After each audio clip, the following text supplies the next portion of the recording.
Hello guys, I Harshita Parekh welcomes you again in my online study classes. I am back here with the topic chemical bonding in the molecular structure. This is 4th chapter of 11th standard and we are discussing about the bonding theories. Right? चलिए bonding theories में हमने जो है वो VSEPR that is valence shell electron pair repulsion theory we have discussed this topic VSEPR. Now in today's lecture I am here with the new bonding theory that is VBT valence bond theory. In today's lecture we will discuss about the VBT valence bond theory की आज की class में जो है वो बात करेंगे. चलिए बात करते हैं about the topic valence bond theory. This theory is given by Hitler in London.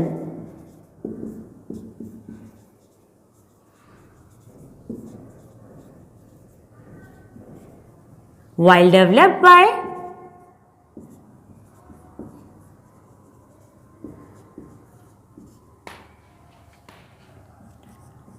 Pauling and Steller.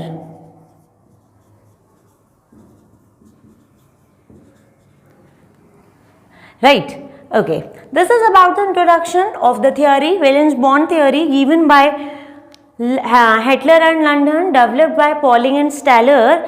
अब अगर हम इस थियोरी की बात करें तो देखिएगा वैलेंस बॉन्ड थियोरी आपके पास में एक नया जो है वो कंसेप्ट लेकर आई है that is of overlapping of the orbitals को जो है वो बताती है valence bond theory. In the valence bond theory we will explain about the overlapping quantity bond strength इनकी बात जो है वो की जाएगी. मतलब ये क्या कह रही है according to the theorem orbitals overlap with each other to form the bond बनाने के लिए जो है वो आपके पास में क्या होगा ऑर्बिटल्स जो है वो ओवरलैप करते हैं and bye the overlapping of the orbitals हमारे पास में जो है वो बॉन्ड का फॉर्मेशन होता है about the covalent bond. Again the theorem based on the covalent bonding या एक्सप्लेन द कोवेलेंट बॉन्डिंग. अगर हम बात करें VBT की वैलेंस बॉन्ड थियोरी की बात करें तो वैलेंस बॉन्ड थियोरी आपको बताएगी क्या it will explain about the shape और the structure of the molecule. Shape को जो है वो बताती है कोवेलेंट मॉलिक्यूल के शेप को जो है वो एक्सप्लेन करेगी वैलेंस बॉन्ड थियोरी. चलिए स्टार्ट करते हैं थ्योरम. VBT की बात किया जाए तो देखिएगा according to this theory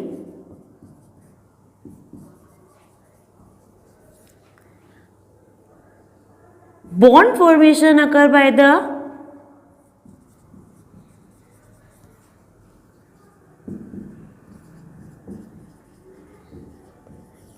overlapping of orbitals.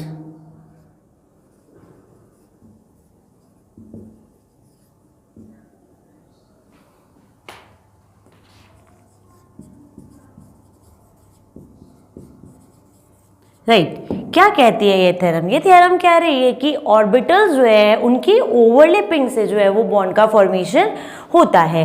According to the valence bond theory the bond formation occur by the overlapping of the orbitals. Orbitals जो है वो आपस में क्या करेंगे पास आएंगे और ओवरलैप करेंगे by the overlapping of the orbitals bond का फॉर्मेशन जो है वो होता है according to the valence bond. अच्छा चलिए बात करें अगर ऑर्बिटल्स की तो कौन से ऑर्बिटल जो है वो आपके पास में ओवरलैपिंग कर सकते हैं वो भी बता रहा है ये. Orbitals with unpaired electron. Only those orbital can overlap with which have unpaired electron. जिस पे unpaired electron present हो सिर्फ वही orbital जो है वो क्या कर पाएंगे आपके पास में जो है वो overlap कर पाएंगे in the bond formation will occur and या कहें with opposite spin.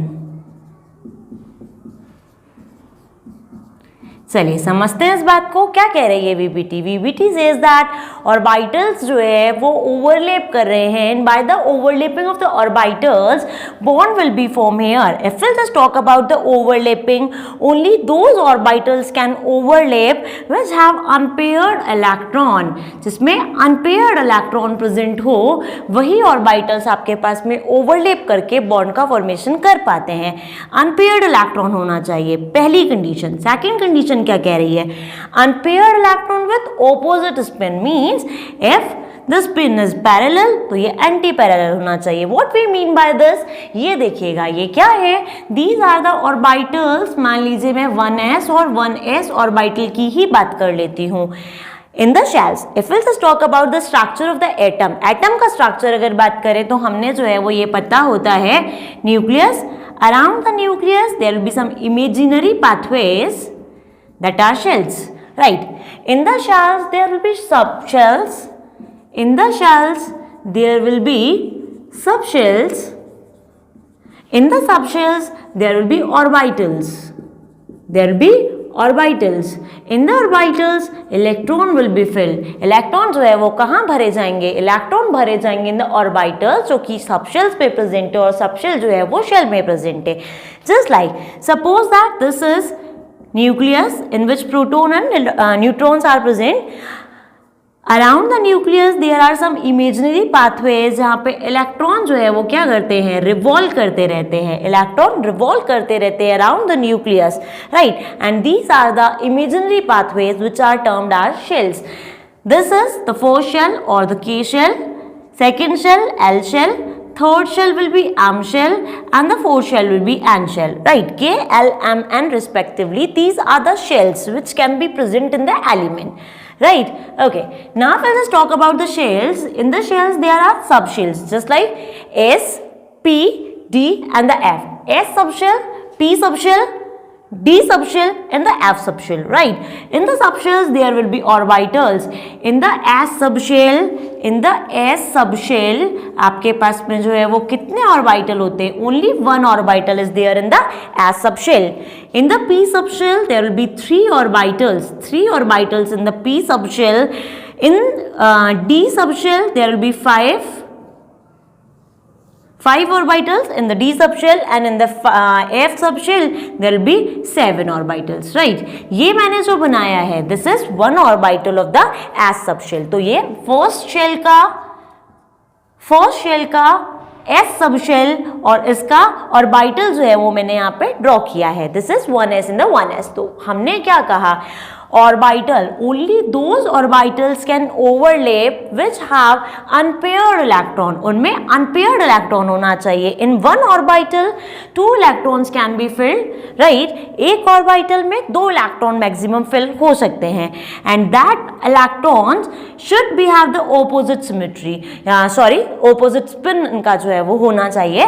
What we mean by opposite spin, ये मैंने एक को ऐसे और दूसरे को ऐसे क्यों बनाया है, this shows the electron, ये जो आपके पास में ये एक इलेक्ट्रॉन को शो कर रहा है, this is another electron, right, और ये आपके पास में स्पिन को शो करता है, ये जो है ये opposite sign, ये आपके पास में opposite spin को शो करता है. Means if we'll just talk about the electron which is present in the orbitals, it shows 2 types of the motion. Electron revolve around the nucleus while it rotate on its own axis. 2 types of the motions are shown by the electron here. Electron क्या है, wave ही तो है.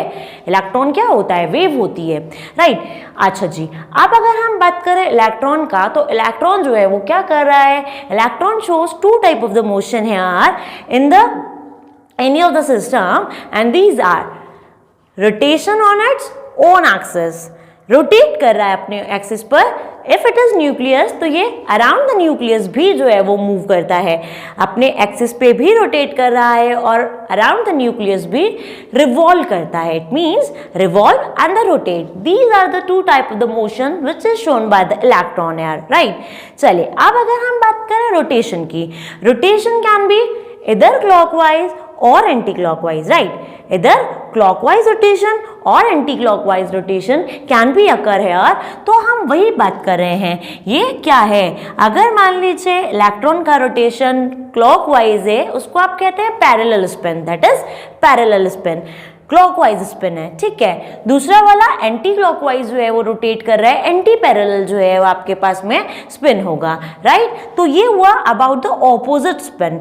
It means in the general condition says that in one orbital 2 electrons can be filled, ठीक है। एक orbital में 2 electron filling हो सकते हैं और दोनों कैसे होने चाहिए, विथ ऑपोजिट स्पिन होने चाहिए। एक ऑर्बिटल के अंदर फिल दोनों इलेक्ट्रॉन जो है वो कैसे रहते हैं, opposite spin. Means if one electron rotate clockwise then the another electron will rotate anti clockwise here, right. चलिए अब हम बात कर रहे हैं हमारे इस थ्योरम की, that is VBT, valence bond theory, given by Hattler and London, developed by Pauling and Steller। क्या कह रही है, by the orbitals, overlapping of the orbitals, bond formation will occur here, bond will be formed here by the overlapping of the orbital। orbital है, पास आया, overlap किया और bond का formation हुआ, got it। चलिए नेक्स्ट बात कर रहे हैं, only those orbitals can overlap which have unpaired electron। अगर मान लीजिए ये सिस्टम कुछ इस तरह से होता तो इन orbital, this is 1s orbital and the 1s orbital of any other atom, right? Okay, यहाँ ओवरलैपिंग पॉसिबल थी क्या? No, overlapping is not possible, because overlapping कहाँ होगी, ओवरलैपिंग आपके पास में होगी जबकि आपके पास में इलेक्ट्रॉन जो है वो कैसे हो, अनपेयर्ड हो। अनपेयर्ड अगर इलेक्ट्रॉन है, just like 1 and 1 electron, right. Unpaired electron अगर है तो आपके पास में जो है वो पेयरिंग या सॉरी और overlapping of the orbitals can be occur यार। Now second term with opposite spin, एक इलेक्ट्रॉन अगर एक ऑर्बिटल में प्रेजेंट एक इलेक्ट्रॉन क्लॉकवाइज रोटेट कर रहा है तो दूसरे वाले को एंटी क्लॉकवाइज जो है वो रोटेट करना चाहिए, right. This is the opposite spin. ऐसे ही ऑर्बिटल्स ओवरलैप कर पाते हैं विच have unpaired electron with opposite spin. अगर मान लीजिए अनपेयर्ड इलेक्ट्रॉन तो है बट स्पिन सेम है, right. If the spin is same it can be parallel और एंटी पैरेलल। जो भी स्पिन यहाँ पर शो हो रही है, सेम स्पिन के ऑर्बिटल्स अनपेयर्ड इलेक्ट्रॉन्स रखते हुए भी जो है वो आपके पास में ओवरलैप नहीं कर पाएंगे। Both orbitals have unpaired electron but the spin off the electron is same air, तो इनके बीच में भी ओवरलैपिंग जो है वो पॉसिबल नहीं है। Overlapping is not possible here, right. Third case की बात करते हैं, ओवरलैपिंग पॉसिबल कहाँ होगी, unpaired electron. Unpaired electron with opposite spin अगर है तो जो है वो आपके पास में क्या होगा, overlapping will be possible here with those orbitals can overlap which have unpaired electron with opposite spin। सिर्फ उन्हीं वाले जो है वो आपके पास में ऑर्बिटल्स में ओवरलैपिंग हो सकती है। चलेगा, और अगर हम बात करें about this, wait for a second, yes, next की बात करते हैं।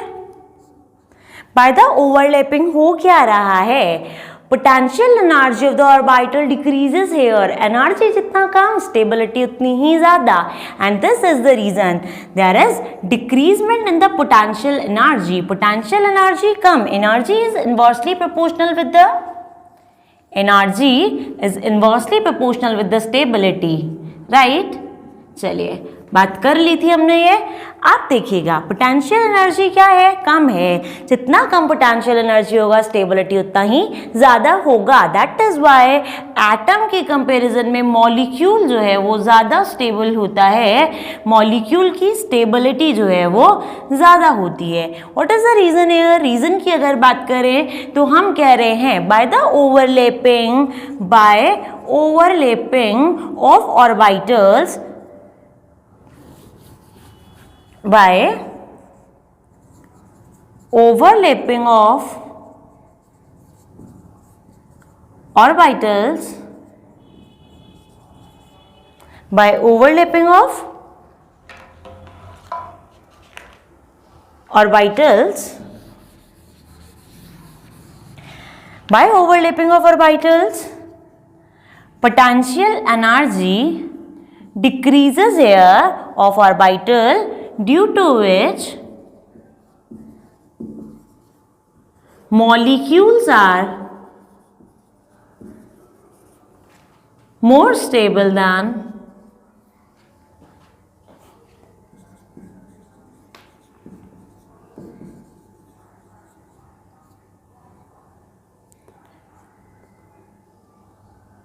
atoms. राइट क्या कह रहे हैं देखिएगा, ओवरलैपिंग अगर आपके पास में ऑर्बिटल्स की हो रही है तो पोटेंशियल एनर्जी जो है वो डिक्रीज हो रही है, एनर्जी जितनी कम स्टेबिलिटी उतनी ही ज़्यादा, इसीलिए मॉलिक्यूल जो होते हैं वो एटम्स की कंपैरिजन में ज़्यादा स्टेबल जो है वो होते हैं. This is about the valence bond theory. Right, चलिए इसके आगे बात करते हैं. If you want to take screenshot you can. Yes, next बात करते हैं about the VBT. Suppose that if there is 2 electrons, if there is no unpaired electron, right, this is 2s and this is 2p. ये आपके पास में कोई system है. If there is no unpaired electron, तो भी ऑर्बिटल जो है वो ओवरलैप कर सकता है, लेकिन कैसे कर सकता है? This is the ground state. ये ग्राउंड स्टेट है. It become excited. Excited state में अगर ये आ जाए तो एक्साइटेड स्टेट में आने से क्या करता है? It will shift 1 electron here in the vacant orbitals. अगर मान लीजिए कोई भी आपके पास में जो है वो सिस्टम है जिसपे वेकेंट ऑर्बिटल्स प्रेजेंट है, अनपेयर्ड इलेक्ट्रॉन है, राइट, अनपेयर्ड इलेक्ट्रॉन वाला ऑर्बिटल जो है वो ओवरलैप नहीं कर सकता. That orbital which have unpaired electron that can't be overlap, लेकिन it becomes excited and by exciting it will shift 1 electron from the this state to this. 2s से 2p के अंदर एक इलेक्ट्रॉन को जो है वो पहुंचा सकता है और इस तरीके से इसके पास में क्या हो जाएगा? अनपेयर्ड इलेक्ट्रॉन जो है वो अवेलेबल हो जाएंगे. It means suppose that any orbital has not unpaired electron in that case, in the ground state, in that case it becomes excited और अनपेयर्ड इलेक्ट्रॉन जो है वो ले लेता है और unpaired electron by the exciting unpaired electron जो है वो आ जाएंगे और अनपेयर्ड इलेक्ट्रॉन वाले ऑर्बिटल्स इजीली ओवरलैप कर सकते हैं. सो हम अगर बात करें इसकी तो हम कह सकते हैं if there is no unpaired electron in orbital in ground state. Ground state में अगर अनपेयर्ड इलेक्ट्रॉन नहीं है, ये देखिए ये इसकी ग्राउंड स्टेट थी जहां अनपेयर्ड इलेक्ट्रॉन नहीं थे. अभी क्या किया? एक्साइटेड हो गया. एक्साइटेड होकर अपने एक इलेक्ट्रॉन को यहां से अपने वेकेंट ऑर्बिटल्स में शिफ्ट कर दिया. तो क्या कर सकता है? इस तरीके से अनपेयर्ड इलेक्ट्रॉन जो है वो बना सकता है और इस तरीके से ऑर्बिटल्स जो है वो अवेलेबल हो जाते हैं for the overlapping. So if there is no unpaired electron in the orbital in ground state, it becomes excited and in excited state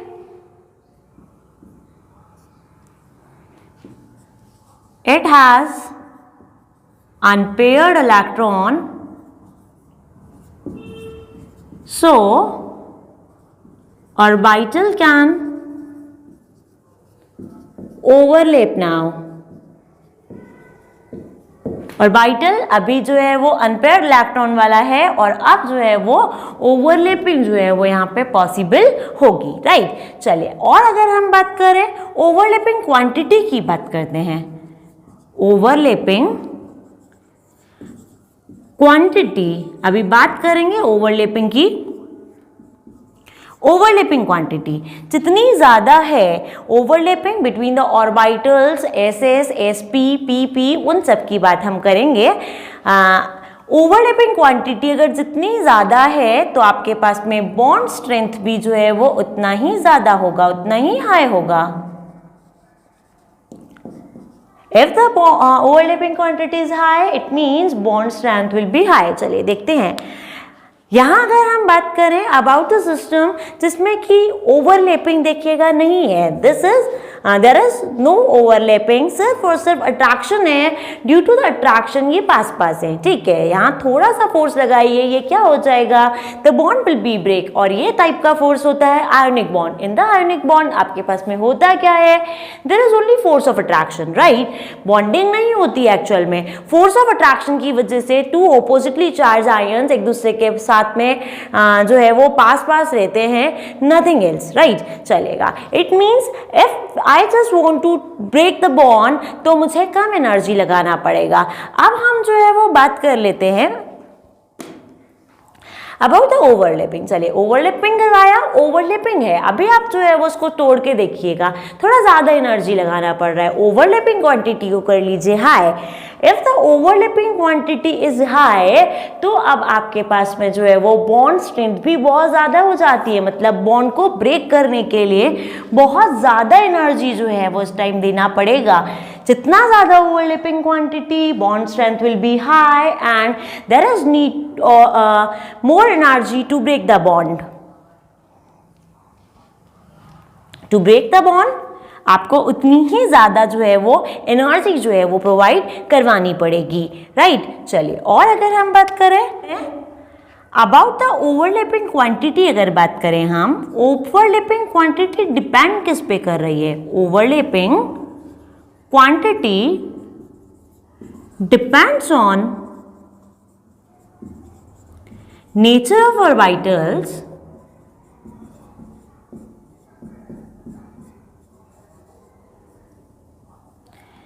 of orbitals and type of overlapping.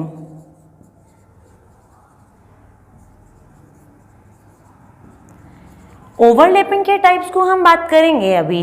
The overlapping can be between the S and the S orbital, S S overlapping between S and P orbitals, that is S P overlapping. P और P के बीच में भी जो है वो overlapping हो सकती है, that is P P overlapping, तो इसकी बात हम करेंगे इसके बाद में।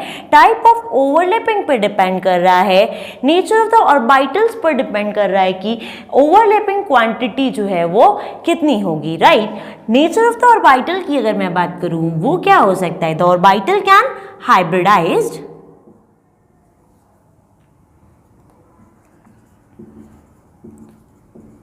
और unhybridized.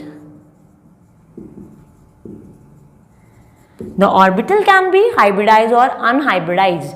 तो हाइब्रिडाइज ऑर्बिटल है, अनहाइब्रिडाइज ऑर्बिटल है, ओवरलैपिंग जो आपके पास में हो रही है वो किस टाइप की है, वो सारी चीजें आपके पास में ओवरलैपिंग क्वांटिटी को डिसाइड करती है, राइट। तो ओवरलैपिंग क्वांटिटी किस पर डिपेंड कर रही है, on the nature of the orbital and the type of overlapping. Nature of orbital can be hybridize और अनहाइब्रिडाइज ऑर्बिटल्स हो सकते हैं, जबकि टाइप ऑफ ओवरलैपिंग की बात करूं, S S overlapping, SP and the PP as well, right। तो ये हुआ about the VBT valence bond theory. इसे आगे कंटिन्यू करते हैं। Yes, we have discussed that there are two type of the orbitals. Types of the orbital वो depend करता है या उससे अफेक्ट होता है आपके पास में overlapping quantity. Overlapping quantity affected with the type of orbital that can be hybridized or unhybridized. So I am going to explain the term. जबकि हाइब्रिडाइजेशन का एक कंप्लीट लेक्चर जो है वो आपके आएगा इन नेक्स्ट क्लासेस। फिलहाल के लिए अगर हम बात करें हाइब्रिडाइजेशन की तो देखिएगा, hybridisation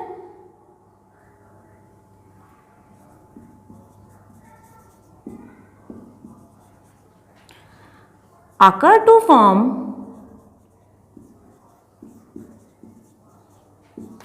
orbitals of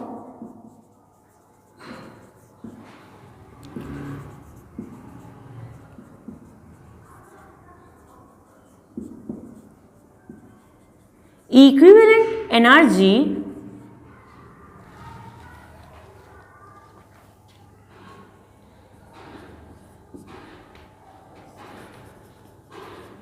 if there is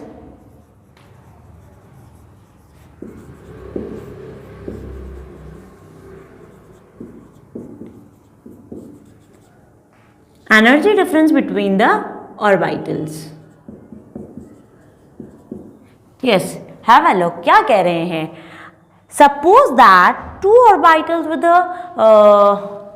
different of the energies, वो अगर आपके पास पे ओवरलैप करवाना चाहें तो आपके पास में ऐसे ऑर्बिटल्स की ओवरलैपिंग नहीं पॉसिबल होती है। Only those orbitals can overlap which have approximately similar energy. तो अगर मान लीजिए two orbitals with the different energy, उनको अगर मान लीजिए ओवरलैप करना है तो उससे पहले वहां पर जो है वो हाइब्रिडाइजेशन होता है। एंड बाय द हाइब्रिडाइजेशन जो हाइब्रिड ऑर्बिटल्स बनते हैं वो अप्रॉक्सीमेटली सिमिलर एनर्जी वाले जो है वो हो जाते हैं। तो हम वही कह रहे हैं हाइब्रिडाइजेशन क्यों होता है? हाइब्रिडाइजेशन होता है ताकि ऑर्बिटल्स बन जाए इक्विवेलेंट एनर्जी के, अप्रॉक्सीमेटली इक्विवेलेंट एनर्जी के। If there is energy difference between the orbitals, by the hybridization the energy will be equivalent, लगभग approximately similar हो जाती है। By that orbitals with approximately similar energy will be formed that can easily be overlap and form bonding। तो hybridization जो है वो होता है ताकि similar energy वाले orbitals का formation हो सके और वो easily overlap कर सके। चलिए अगर मैं बात करूं about the hybridized orbital, the process, the phenomenon is hybridization, while the orbitals which are formed उनको बोलते हैं hybridized orbitals, right? If the hybridization is present, then the overlapping quantity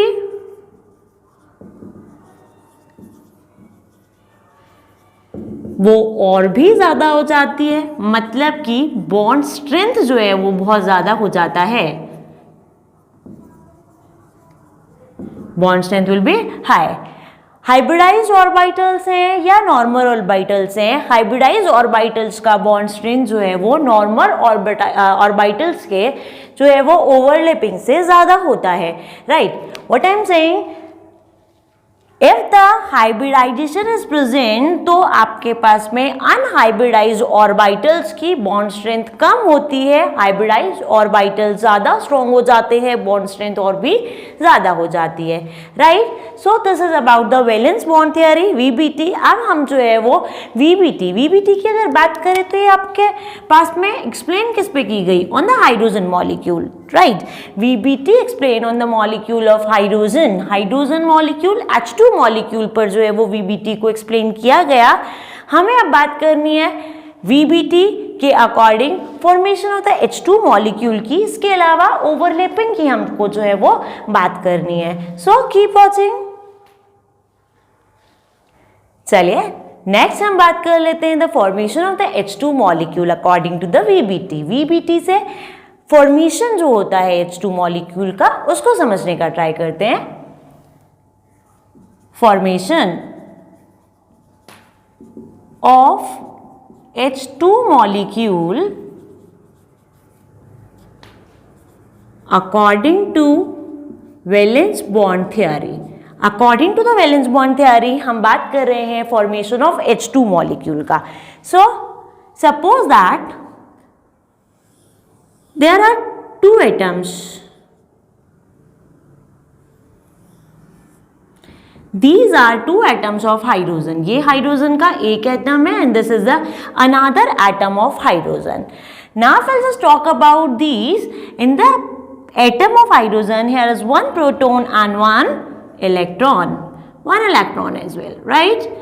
One proton and one electron in the H atom, hydrogen atom में, ठीक है। चलिए अब अगर मैं यहाँ बात करूँ अबाउट द फोर्सेस, जो फोर्स यहाँ जनरेट हो रहा है वो कौन कौन सा फोर्स जो है वो है, देखिएगा between the same charge repulsion will be occur here, between the same charge repulsion will be occur here, right? Electron में रिपल्शन हो रहा है जबकि प्रोटॉन और प्रोटॉन में भी रिपल्शन हो रहा है, राइट? चलिए this is the force of repulsion by the dash line I am showing the force of repulsion here, FR, force of repulsion. ये फोर्स ऑफ रिपल्शन है, while the proton of this atom attract with this electron, force of attraction. Here again force of attraction. Between the opposite charge, between unlike charge, attraction force will be generate. जबकि जो आपके पास में like charge होते हैं, same charge होते हैं, that will repel to each other. So by the dashed line, force of repulsion, by the solid line आप शो कर रहे फोर्स ऑफ अट्रैक्शन को, right. Two type of the forces are generate here. New forces की बात कर रही हूँ जो यहाँ पे जनरेट हो रहे हैं. ये दोनों के बीच में फोर्स ऑफ रिपल्शन जनरेट हो रहा है, जबकि इन दोनों के बीच में फोर्स ऑफ अट्रैक्शन जो है वो जनरेट हो रहा है. Now will just form the molecules की बात करें तो क्या होता है. When these atoms comes closer, जैसे जैसे पास आएंगे क्या होना चाहिए, force of attraction should be greater than of force of repulsion, right. Force of attraction अगर ज़्यादा है फोर्स ऑफ रिपल्शन से, फोर्स ऑफ अट्रैक्शन अगर ज़्यादा है फोर्स ऑफ रिपल्शन से, तो क्या होगा, these atoms comes closer to each other, right. अच्छा आप देखिएगा जैसे जैसे पास आते जा रहे हैं आपके पास में डिस्टेंस जो है वो क्या होता जाएगा, कम होता जाएगा. The internuclear distance decreases here when the force of attraction is greater than the force of repulsion. इस कंडीशन में आपके पास में पोटेंशियल एनर्जी जो है वो डिक्रीज होती जाती है when two atoms of hydrogen comes closer to each other. Reason क्या होगा, force of attraction if greater than the force of repulsion, तो ये दोनों एटम एक दूसरे के पास आएंगे. when these atoms comes closer to each other, potential energy decreases here, और पोटेंशियल एनर्जी अगर डिक्रीज होगी तो स्टेबिलिटी जो है वो क्या होता जाएगा, इंक्रीज होता जाएगा, right.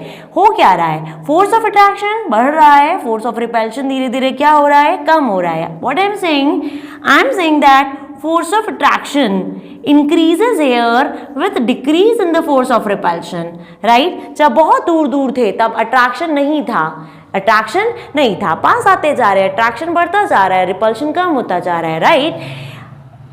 Here will be a situation जहाँ पे फोर्स ऑफ अट्रैक्शन इक्वल हो जाएगा फोर्स ऑफ रिपल्शन के, right. What I am saying, Here will be a condition, एक सिचुएशन ऐसी आएगी जबकि फोर्स ऑफ अट्रैक्शन, जब एटम बहुत दूर दूर थे there will be no attraction force. अब धीरे धीरे एटम पास आते जा रहे हैं, फोर्स ऑफ अट्रैक्शन जनरेट होता जाएगा. फोर्स ऑफ अट्रैक्शन बढ़ रहा है, फोर्स ऑफ रिपल्शन कम हो रहा है. कोई एक सिचुएशन तो ऐसी होगी जहां पे क्या हो जाएगा, force of attraction will be equal to the force of repulsion, और यही सिचुएशन आपके पास में जो है वो मोस्ट स्टेबल सिचुएशन होती है. Most stable, this is most stable situation, and on this position, on this situation आपके पास में जो है वो क्या हो जाता है, बॉन्ड स्टेबलाइज कर जाता है, बॉन्ड स्टेबलाइज कर जाता है.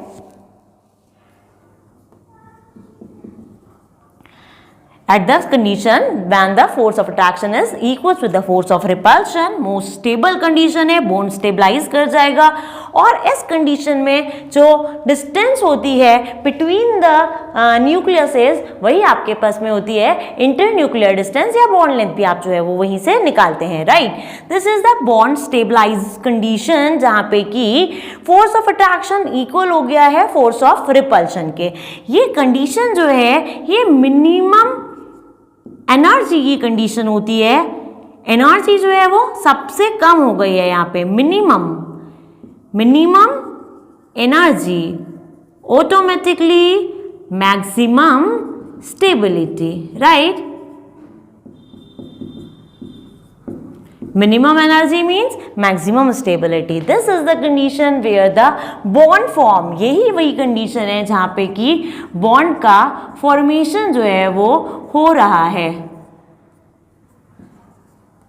This is the situation जहाँ पे bond का formation हो रहा है, where the force of attraction is equals with the force of repulsion.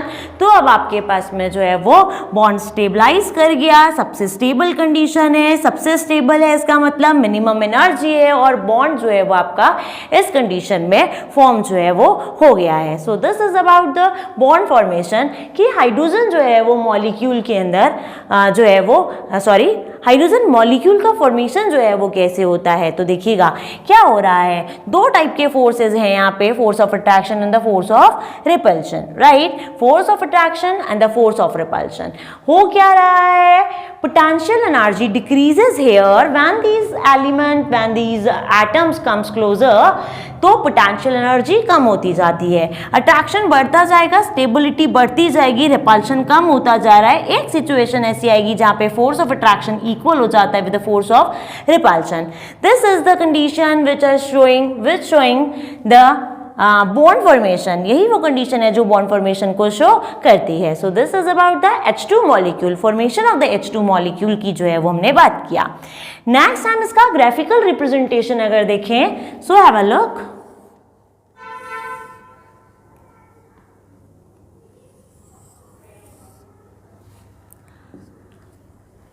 On this axis, I am taking energy here. Y axis, X axis पे आप इंटर न्यूक्लियर डिस्टेंस ले लीजिए।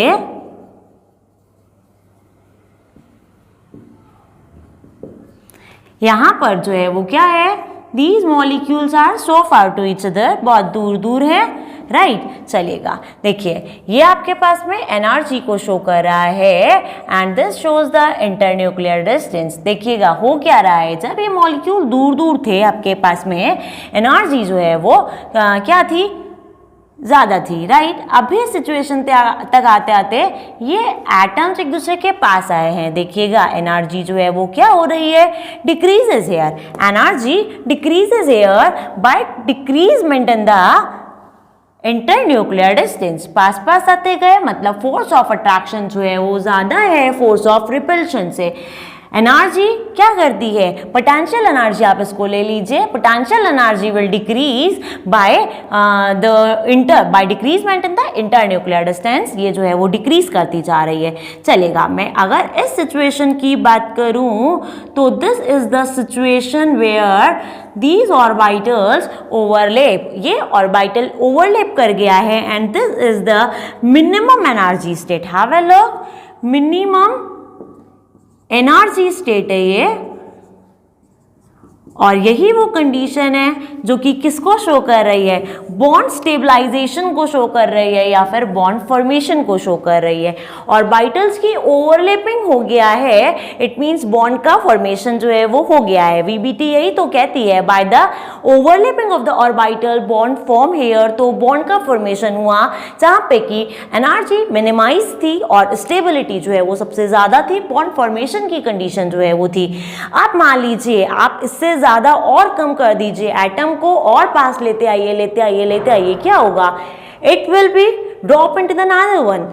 एक एटम दूसरे एटम के अंदर ड्रॉप हो जाएगा, मतलब वापस जो है वो क्या कर रहा है, डिस्टेबलाइज कर रहा है। इससे और ज़्यादा अगर पास आए तो एनर्जी जो है वो इंक्रीज हो जाएगी, मींस अब इससे ज़्यादा पास नहीं आएगा। This is the minimum energy state, मतलब मैक्सिमम स्टेबिलिटी वाली कंडीशन है, बॉन्ड फॉर्मेशन वाली कंडीशन है, ऑर्बिटल्स वाली जो है वो कंडीशन है।